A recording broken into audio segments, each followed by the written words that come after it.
ரொம்ப கேவலமாக நடக்குது, எதுவுமே சொல்ல முடியாதது.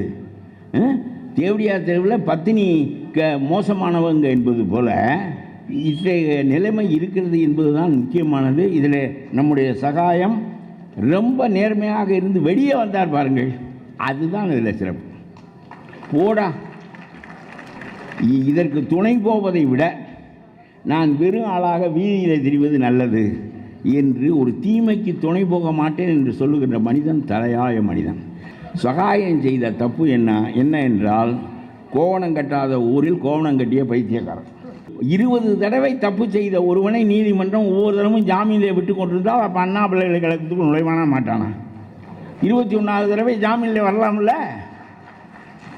ஹிஸ்ட்ரி சீட்டரையெல்லாம் பிடித்து ஒழுங்குபடுத்தி அவனை உள்ளே வைக்கின்ற தன்மை நம்முடைய நீதிமன்றத்துக்கு இல்லையே.